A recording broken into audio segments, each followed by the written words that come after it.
hemos promovido el movimiento de capital, recursos, productos, pero en muchas partes del mundo eso no se ha transferido a que la gente pueda moverse con libertad entre países, no entre fronteras. Hola, hola, ¿cómo estás? Bienvenido. Esto es HDP, Hablemos de Política, el podcast donde semanalmente hablamos de temas relacionados con la política en los Estados Unidos. Mi nombre es Ariel Zimmerman, soy el conductor de este programa y hoy vamos a hacer un capítulo hablando de inmigración. Es un tema fuerte, es un tema interesante y para eso tenemos el gusto de invitarlo a Thomas Kennedy. Thomas, bienvenido. Muchas gracias por la invitación. ¿Por qué no nos contás un poquito quién sos y a qué te dedicas? Sí, bueno, soy el coordinador estatal de la Florida para una organización que se llama United We Dream, que es la red de jóvenes inmigrantes más grande del país, con más de 500,000 miembros, medio millones. Y bueno, yo soy un inmigrante de Argentina, nacido en Buenos Aires, mi familia es de Entre Ríos, vinimos acá en la época del 2000 por la crisis financiera que impactó al país. Y bueno, mis padres vinieron acá pensando que iban a poder resolver su estatus migratorio.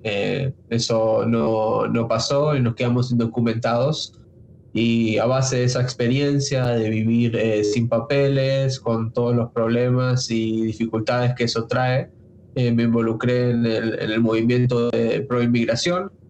Y bueno, en eso estamos, ¿no? Tratando de abogar para que la comunidad inmigrante, las familias inmigrantes puedan tener una vida en la que puedan ser felices, proveer a sus familias con tranquilidad, con paz y que tengan bienestar, ¿no? Porque estos últimos años, bueno, más allá de esta administración, en realidad la cosa para los inmigrantes siempre ha sido complicada, pero estos últimos años han pegado bastante duro, ¿no? Entonces, en eso estamos.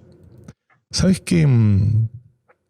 Bueno, para quienes escuchan este podcast, saben que soy un consultor de marketing.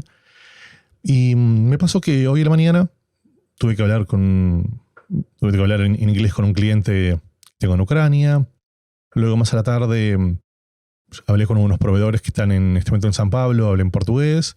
Y hace un ratito, hace 15 minutos, hablé con otro proveedor que está varado en Dubái por el tema del COVID. Y con él hablamos en español. Creo que, bueno, todos sabemos que el mundo está globalizado, eso no hay ninguna duda. De hecho, hicimos un capítulo específico sobre ese tema, que fue muy interesante. Pero yo siempre me pregunto, ¿la globalización es para los negocios? ¿Es para las personas? ¿Es para todo? Y también incluye, dentro de este concepto de globalización, el movimiento de personas. Yo tengo dudas sobre eso, ¿no? Porque, a ver, por ejemplo ahora, estamos grabando un episodio. Estamos utilizando mucha tecnología. El que está escuchando ahora está escuchando con su teléfono, con un Android, con un iPhone. Esa tecnología está desarrollada por inmigrantes.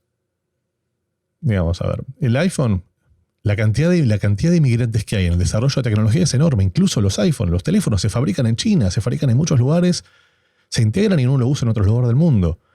Nadie puede dudar de eso. El fundador de Apple, Steve Jobs, es un ciudadano americano, pero que se formó básicamente en la India. El CEO de Amazon, una compañía americana de por sí, sus padres fueron cubanos, es cubano su padre. Y él nació aquí, pero tuvo mucha influencia. Los CEOs y todo el management de Google, el propio CBO es un inmigrante.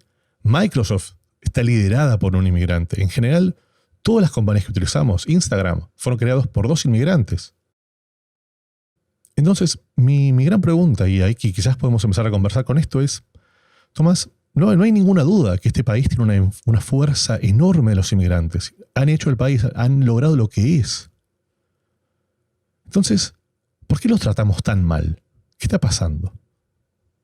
Bueno, voy a volver al primer punto que hiciste sobre la globalización, ¿no? Nosotros hemos visto que mientras el mundo está más conectado, más globalizado, claro, no sé, hay un intercambio de capital, recursos y productos, pero eso no se ha necesariamente traducido al movimiento de personas, ¿no? Al libre movimiento de personas en muchas áreas del mundo. Y si me preguntas a mí, eso tiene mucho que ver sobre costos laborales y las necesidades de, francamente, explotar a ciertas áreas del mundo para mover esos recursos, mover ese capital y producir esos productos que son consumidos o comprados en ciertas áreas del mundo, ¿no? Eh, Yendo a la esencia de tu pregunta, que es por qué tratamos tan mal al inmigrante, hay dos razones. Bueno, la pregunta es bastante complicada, pero así te puedo dar dos razones bien rápidas. La primera es que son vulnerables y siempre en la política ha habido gente que trata de pegarle a comunidades vulnerables por fines políticos, ¿no? Como en un ejemplo extremo pasó en Alemania con los judíos, ellos fueron el grupo que se les culpó de todo lo que estaba pasando mal en el país, ¿no? De cierta manera, eso ha pasado con los inmigrantes, ¿no? La razón por qué los trabajos están pagando tan poco, porque no hay trabajo, es por el inmigrante, no es porque hay avaricia de estas corporaciones, de estas entidades que están básicamente no pagando lo que se tiene que pagar al trabajador americano. Y la segunda razón es porque se tiene que explotar el labor inmigrante en este país bajo el sistema económico en el que vivimos, ¿no? Por ejemplo, a los trabajadores agrícolas, el precio de nuestras ensaladas, de nuestros tomates, lechugas, tiene mucho que ver en no pagarle cierto mínimo de hora a estos trabajadores. Entonces, el sistema está muy corrompido, ¿no? Y las líneas de producción, lamentablemente, dependen, francamente, a la explotación de estas personas que producen muchos de nuestros productos. Vos sabés que te estoy escuchando y hace unos días, hablando con unos amigos, les conté que iba a hacer este programa y me decían, pero Ariel, a ver, nosotros llegamos a este país, somos inmigrantes, hicimos todos los papeles como corresponde, nos esforzamos. Y sin embargo hay organizaciones como la que trabaja este chico que en definitiva defienden a los indocumentados, defienden a las personas que están fuera de la ley. ¿Qué piensas al respecto? ¿Cuál es la pregunta exactamente? Hay un prejuicio social o una idea de que organizaciones como United We Dream terminan defendiendo a personas ilegales, a personas que no tienen papeles, que están indocumentadas, y también hay un prejuicio de que muchas de estas personas no aportan a la sociedad, no pagan sus impuestos como lo hacemos todos los demás. ¿Qué es lo que piensas al respecto? Sí, bueno, estoy totalmente en desacuerdo, ¿no? Primero porque todos somos seres humanos y tenemos derecho a la dignidad y a un buen bienestar de vida, ¿no? En mi opinión, y creo que en la opinión de muchas personas decentes. Segundo, porque sí aportamos literalmente billones de dólares a la economía en forma de impuestos y, como te dije, a base de nuestra labor, ¿no? Inmigrantes son las personas que están sembrando las cosechas que terminan en comida en nuestras mesas cada noche, son los trabajadores de construcción que remodelan nuestros apartamentos o construyen nuestros rascacielos, son las personas que trabajan en nuestros hogares cuidando a nuestros hijos y limpiando nuestras casas o en nuestros edificios de oficina, asegurando de que nuestros lugares de trabajo estén limpios. O sea, y también hacen trabajos técnicos, ¿no? Como vos dijiste, trabajan en compañías que hacen productos, inventan. Entonces, el inmigrante apoya de muchas formas, en muchos niveles de trabajo y dan mucho dinero a este país, ¿no? Y hemos sido pisoteados mucho, ¿no? Y el inmigrante indocumentado especialmente ha sido muy pisoteado en este país, ¿no? Ha sido siempre una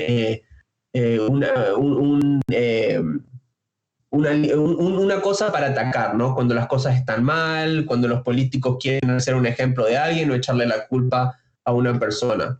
Entonces llega un momento que acordate que la última reforma migratoria fue hecha en la época de Ronald Reagan, en los 1980. Estamos en el 2020. Ya van a ser, no, como 35 años, porque creo que fue en el 86 o en el 87, pero ya ha sido mucho tiempo, ¿no? Entonces, ya es momento y cada vez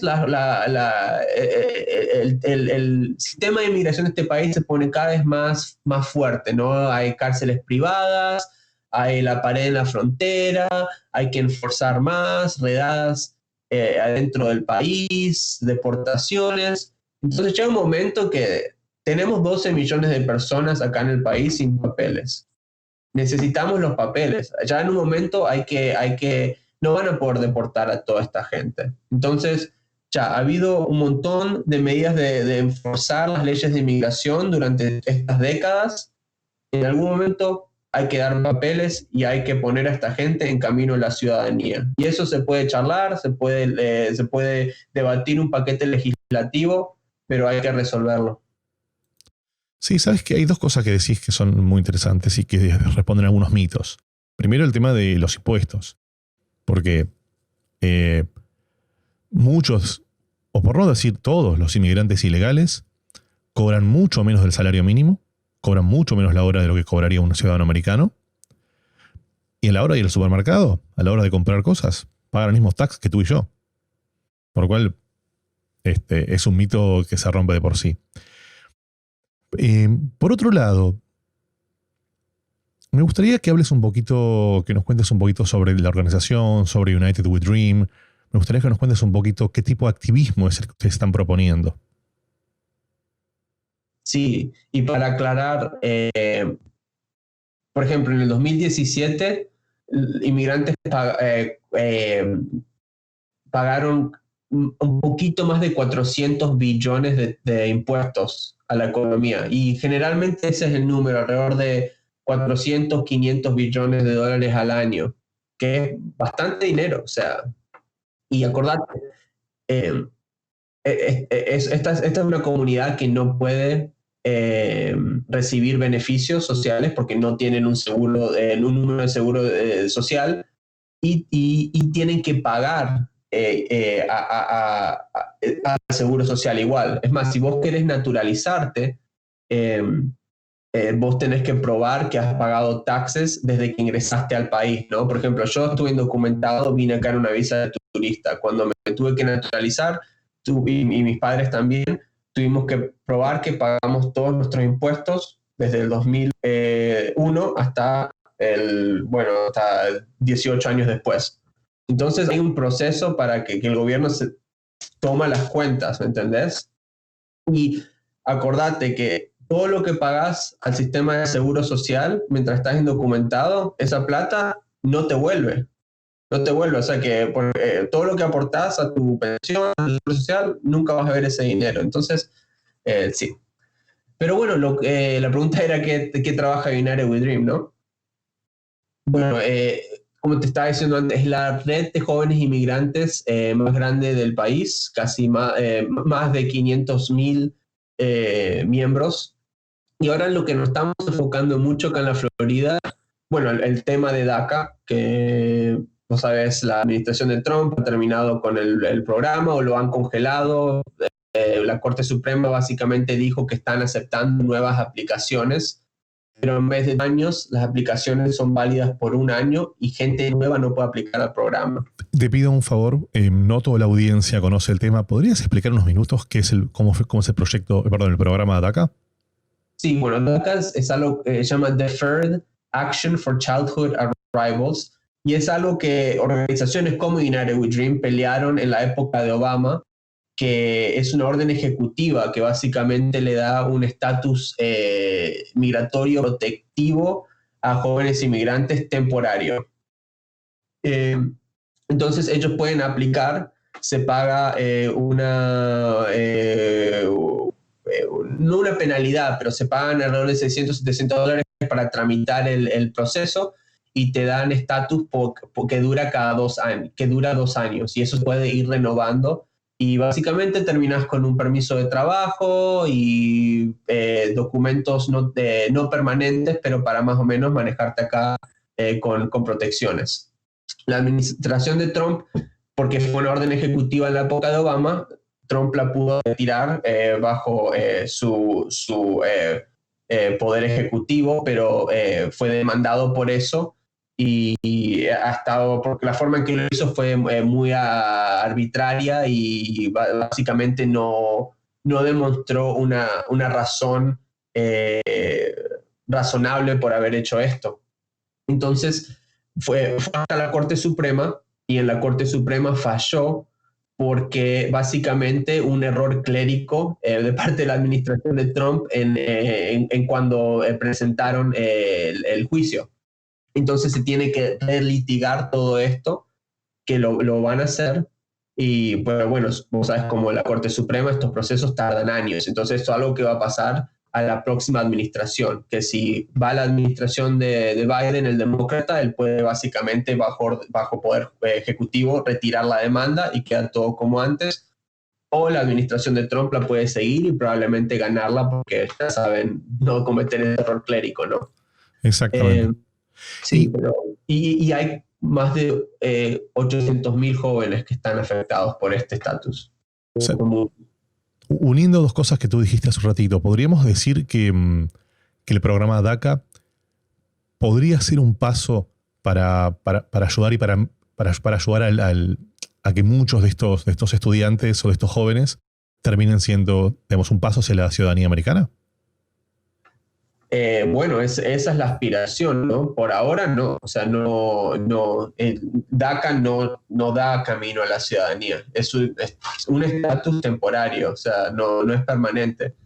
Y eso es lo que sería el Dream Act, ¿no? Que ha sido una pieza de legislación, una pieza legislativa que se ha peleado durante los últimos 20 años para darle estatus permanente a jóvenes inmigrantes. No es una reforma migratoria comprensiva, pero es para ciertos jóvenes que califican en parámetros que son debatidos, ¿no? Pero nunca ha podido pasar. DACA básicamente fue una cosa para arreglar el tema temporariamente, pero sí, o sea, hay que arreglar este tema, ¿no? Hay que darle a estos chicos un estatus permanente, pero en realidad lo que necesitamos ya en este momento, porque como te dije, la última reforma migratoria fue en la época de Reagan, hace más de 35 años. Ya en este momento lo que necesitamos es una reforma migratoria comprensiva, sí. Sí, vos sabés que estaba pensando que así como DACA es una solución temporal, en los mismos procesos de las visas, que tiene una complejidad enorme, bueno, para ti tú lo sabes, pero quizás la audiencia desconoce que las visas tienen un nivel de complejidad muy grande, que incluso hay visas específicas para trabajadores temporales. O sea, es muy común que mucha gente, digamos, a mí me tocó viajar bastante por Centroamérica, es muy común que muchos centroamericanos, incluso muchos mexicanos, tengan este tipo de visa que les permite venir a trabajar a los Estados Unidos, pero luego tienen que regresar a su país. Y hasta incluso las visas para estudiantes internacionales, que bueno, es toda una conversación el tema de la universidad y cuánto terminan pagando los estudiantes internacionales, pero son visas, al final, digamos, Estados Unidos forma profesionales, en el caso de las visas para estudiantes, pero esas personas, digamos, luego tienen que volverse a su país. ¿No estamos dando un mensaje medio contradictorio como sociedad? O sea, Estados Unidos tiene un porcentaje de desempleo importante, pero permitimos a personas traer para aquí solamente para trabajar por una temporada y luego se tienen que ir. Luego, formamos profesionales, ya sea a nivel académico, ya sea a nivel universitario, posgrado, másters, pero luego, cuando terminan, se tienen que volver. ¿No hay un mensaje extraño ahí? Sí, bueno, lo de las visas de estudiantes es un tema muy interesante porque hay como mucho contexto diplomático. Si no son becados, generalmente son estudiantes como de más dinero que pueden venir y pagar lo que se paga como estudiante de otro país. Es más, no sé si te acordás, pero hace creo que unos meses fue que cuando empezó todo esto del COVID, que ICE, la Agencia de Inmigración, de Enforzamiento de Inmigración de este país, dijo que los estudiantes que estaban tomando clases en línea sí iban a tener que volver a sus países para hacer las clases en línea y si no iban en persona. Y yo dije, esto les va a caer encima porque va a haber un montón de gente con conexiones llamando a las embajadas y diciendo, ¿qué carajo es esto, mi hijo? ¿Me entendés? Porque hay mucha gente de países, o sea, de China, del Medio Oriente, de Qatar, de Saudi Arabia, de Rusia, de países con gente con mucho dinero que mandan a su hijo a estas escuelas y, o sea, no iban a aceptar esto, ¿no? Entonces, no sé si te diste cuenta, pero esa póliza fue reversada bien rápido, porque es como te dije, no, eso no impactó a gente pobre, a gente vulnerable, a gente con bajos recursos, impactó a gente que tiene conexiones en el gobierno acá para mover cosas. Lo de las visas de trabajo, ese es otro tema muy complicado también, ¿no? Porque lo que crea, y no es fácil, o sea, yo no te estoy tratando de dar una opinión que sí son malas, que sí son buenas, porque realmente es un tema muy complicado, pero es como decís, ¿no? Trae a trabajadores muchas veces agrícolas acá o para otras capacidades, les pagan muy mal, sin beneficios, y después se van al país, ¿no? Y claro, para estos trabajadores les conviene porque hacen dinero acá en dólares, aunque sea muy poco al nivel del trabajador americano, y después vuelven a sus países y tienen más dinero de lo que tendrían allá, ¿no? Pero crea como un sistema de explotación y de labor muy barato. No es saludable ni para el trabajador ni para el sistema económico acá, ¿no? Entonces, tiene que haber una mejor manera de hacer esto. Y es lo que estábamos hablando al principio, ¿no? De la globalización, que ah, hemos promovido el movimiento de capital, recursos, productos, pero en muchas partes del mundo eso no se ha transferido a que la gente pueda moverse con libertad entre países, no entre fronteras. No, no, sin dudas. Pero bueno, vamos a hablar de. Recién mencionaste a ICE, y la verdad es que creo que es imposible hablar de inmigración obviando a esta organización, a este ente gubernamental que se dedica justamente a enforzarlo. Creo que enforzarlo no es una palabra muy políticamente correcta para decir, para contar un poquito qué hace. Entonces me gustaría primero que me cuentes qué piensas de esta organización. Sí, bueno, les invito que, si tienen Netflix, que miren un documental que se llama Immigration Nation o Nación de Inmigración, creo que en español, donde básicamente documentan los excesos de ICE. Creo que si no lo han visto les va a impactar bastante, ¿no? Pero bueno, esta organización fue creada en el 2003 después del 9/11, pues, cuando se creó en la época de Bush el Departamento de Seguridad Fronteriza o Department of Homeland Security, y es lo que siguió a lo que se llamaba el INS, que era el brazo de enforzatorio de inmigración antes de eso, ¿no? El INS tampoco era una organización santita, o sea, había grandes excesos, pero creo que lo que pasó en el 2003 y después, bueno, 2001, después del 9/11, fue que completó una cierta forma de ver inmigración en que ya no fue visto más como, eh, una cosa positiva a la sociedad o hasta sea de forma económica, ¿no? O algo para explotar, sino que fue completamente visto desde ese entonces en términos de seguridad nacional, ¿no?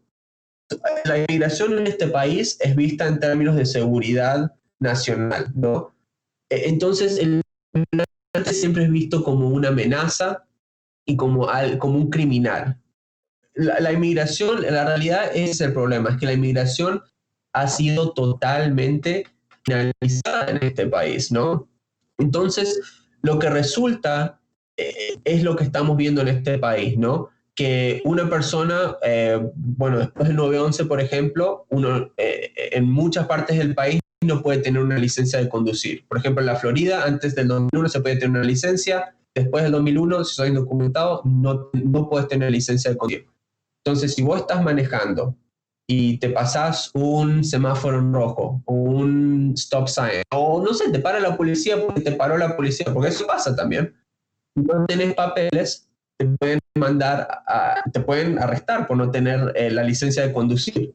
Cuando terminás en la cárcel del condado, ahí básicamente le mandan una notificación a ICE, a esta agencia, y te tienen ahí 48 horas, aunque vos pagues tu fianza, lo que sea, te tienen 48 horas para que te vengan a buscar. Y de ahí te transfieren a un centro de inmigración. Y estos centros de inmigración muchas veces son privados, manejados por compañías que reciben plata del gobierno para tener las camas llenas. Les pagan por cama que ellos tienen llena.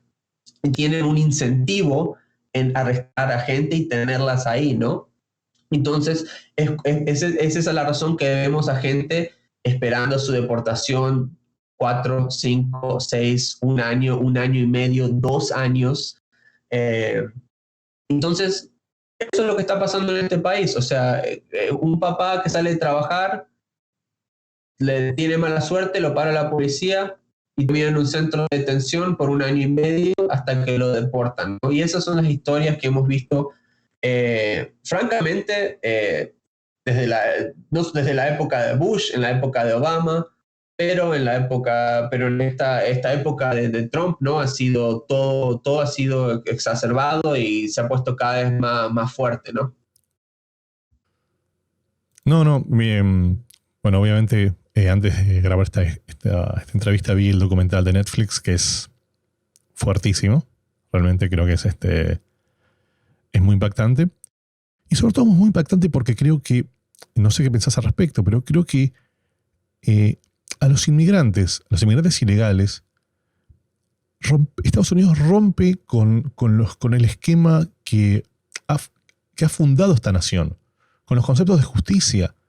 ICE no reporta a nadie, tú no puedes poner un abogado, corrígeme si estoy equivocado, o es muy difícil poner con un abogado, y hasta incluso los oficiales de ICE ni siquiera se pueden apelar. O sea, en la justicia de Estados Unidos o en casi la justicia de cualquier país, tú tienes diversas instancias de apelación. O sea, tú y yo tenemos un problema y vamos a la corte. Y la corte falla a favor mío. Y tú tienes una instancia de apelación donde, bueno, tú tienes derecho de apelar y vamos a una segunda instancia. Y eventualmente, si no nos ponemos de acuerdo, en muy pocos casos, pero llegan a una tercera instancia que es la Corte Suprema de Justicia. Bueno, no estoy diciendo que tiene que haber ese nivel, pero ¿no te llama la atención que nadie pueda apelar en contra de ICE? O sea, el ejemplo que tú diste, si esa persona se pone un abogado, es muy difícil que el abogado pueda resolver. Y la realidad es que si en lugar de ser un caso de inmigración fuera un caso comercial, habría abogados. Si fuera un caso, incluso si fuera un caso penal.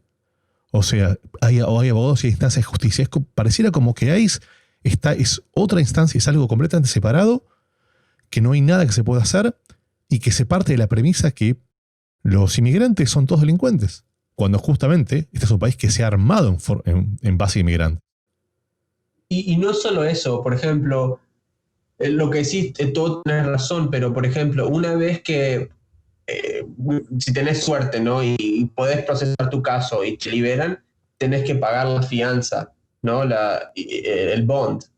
Las fianzas para los inmigrantes en estos centros es exorbitante comparado con lo que pagás en una cárcel normal, ¿no? Que también el sistema de fianzas en cárceles normales es otro problema. Pero en un centro de inmigración te estoy hablando que puedes llegar a pagar 10,000, 15,000, $20,000 para que te liberen. O sea, imagínate, me preguntabas por qué estas organizaciones de inmigración son importantes, ¿no? Porque nosotros estamos identificando problemas como estos, abogando contra esos tipos de problemas, y también hay organizaciones que ayudan a la gente a poder recaudar este dinero, ¿no?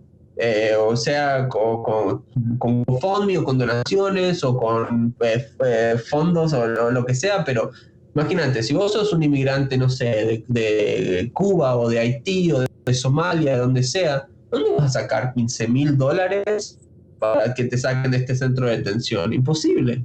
Entonces el sistema está bien diseñado para que sea casi imposible de navegar y para que te pegue bien duro, que sea bien doloroso. Una de las cosas que a mí me sorprendió del documental, seguramente tú lo conoces y que quizás para ti es algo, no digamos habitual, pero es algo que tú conoces, es el comportamiento puntualmente de estos oficiales. ¿Es cierto que se hacen pasar por policías? ¿Es cierto lo que cuentan ahí, que entran a las casas de forma, digamos, mintiendo y diciendo que tienen una cosa cuando no lo tienen, diciendo que no tienen un warrant, que no necesitan un warrant? O sea, Sí, ¿no crees que hay como un aprovechamiento del más, digamos, del más débil? ¿No te parece? obvio, sí, no, esto ha sido todo lo que identificás, es verdad. O sea, usan muchas veces eh, ropa sin marcar que solo dice police, ¿entendés? Y no dice ICE, dice solo police. Entran, te tocan la puerta y te dicen que no necesitan el warrant, porque una vez que le abrís la puerta, le abriste la puerta, ¿no? Ha habido casos en que han forzado entrada, y ellos tienen warrants de ICE que son diferentes a las órdenes judiciales de un juez, ¿no? El warrant de un juez. Entonces la gente muchas veces se funde porque estas órdenes se ven muy oficiales, pero no tienen la firma del juez. Entonces, esa es una cosa que yo creo que el movimiento de inmigración ha tenido mucho éxito, es en educar a la gente sobre sus derechos, qué es lo que tiene que hacer, no abra la puerta, no conteste, no sepa identificar cuál es una orden judicial verdadera. Eh, Sí, porque ellos van a tratar de ejercer este comportamiento de inmigración a cualquier medida, ¿no? Y van a tratar de tomar ventaja de, francamente, la ignorancia o la falta de educación de mucha gente sobre estos sistemas de inmigración súper complicados, ¿no? Entonces, lo importante es que la gente sepa cómo defenderse. Y entonces, hablando un poquito de esto, yo sé que ustedes lo tienen en el website, así que no te voy a pedir que hagas todo el detalle, pero, y recién contaste algunos ejemplos, pero si tuvieras que resumir, ¿qué consejos le darías a una persona que está en las situaciones a donde está en su casa y le golpean la puerta y le dicen que quien está golpeando la puerta es la policía? ¿Qué consejo le darías? Yo le diría que, primero de todo, que no abra la puerta, que pida a ver la orden judicial, eh, que la revise y que sepa bien cuál es la orden judicial que tiene que ser, que no diga nada de información, y que si por alguna razón le llegan a entrar en la casa, que no firme nada, que no diga nada y que se quede callada hasta que pueda hablar con su abogado. Porque lo primero que van a tratar de hacer es firmar básicamente su carta de deportación. Entonces es súper importante no firmar nada, no decir nada y evitar esa situación directamente. No abrir la puerta. Es más, si pueden no decir nada y pretender que no está en la casa, mejor. Y otra cosa que hacen también, para que la gente sepa, esto lo vimos mucho en Homestead, por ejemplo, que es en el sur de la Florida, en el sur del condado de Miami-Dade, es que tocan la puerta, no pueden entrar, pero lo que hacen es que se quedan esperando afuera. Se quedan esperando afuera, se quedan esperando afuera, y cuando uno sale lo agarran afuera de la casa. Entonces hay que tener mucho cuidado también. Eso es algo que hemos visto mucho. Qué difícil. Qué situación difícil y qué situación difícil para las personas que tienen menos herramientas. Porque al final, digamos, como tú dices, eso lo hacen en Homestead. Está lleno de personas que no tienen papeles en Brickell, pero no van ahí. Está lleno de personas que no tienen papeles en Weston, en Aventura, en barrios, en ciudades más, con personas con mayor poder adquisitivo y por lo general no van a esos lugares. Me gustaría que me cuentes un poquito cómo haces para mantenerte informado. ¿Cómo para mantenerme informado? Bueno, no sé, güey. Leo las noticias, miro la televisión y trato de leer muchas diferentes cosas, ¿no? Trato de leer noticias locales, los periódicos, no sé, regionales, Miami Herald, Tampa Bay Times, Orlando Sentinel, ciertos blogs que confío, noticias internacionales, noticias nacionales, pero también noticias independientes, porque ¿sabes? La media corporativa algunas veces tiene su agenda. Pero trato de leer todo, ¿no? Trato de leer todo y básicamente no sé, discernir lo que es la realidad y lo que tiene sentido de varios medios, que es difícil, ¿no? Porque no todo el mundo tiene el tiempo, la energía para hacer eso y realmente es necesario. Estamos viviendo en un momento de mucha información, a estar todo el tiempo invadiendo al público con muchas agendas, con muchos fines políticos. Entonces, aunque sean cosas, yo soy una persona más de izquierda, ¿no? Pero aunque sean noticias de izquierda o de derecha, todo tiene su agenda. Entonces hay que leer mucho. Sí, sin lugar a dudas. Estamos en un momento en donde a veces tenemos sobreinformación. Sí, o información falsa, y viene de todos lados, más que viene de todos lados. Sí, sí. Si nosotros hicimos, recién mencionabas a la agenda de los medios, hicimos un capítulo de esto, hicimos un capítulo de fake news, así que sí. Dime algo, ¿hay algo que nos quieras contar que no te haya preguntado? Voy a pensar.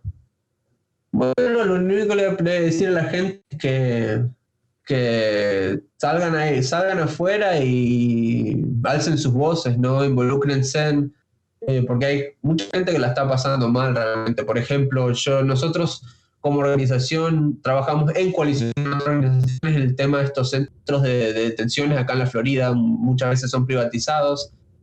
Y siempre las condiciones han sido muy malas en el centro de detención, pero ahora están cada vez peor por lo del COVID, por lo del coronavirus. Y estos centros la epidemia ahí está fuera de control, porque la gente detenida no les dan máscaras o barbijos o productos higiénicos, hasta el propio gente que trabaja ahí no les dan lo que necesitan y esa gente está entrando, saliendo. Ya se han muerto varias personas en centros de detenciones en la Florida y alrededor del país.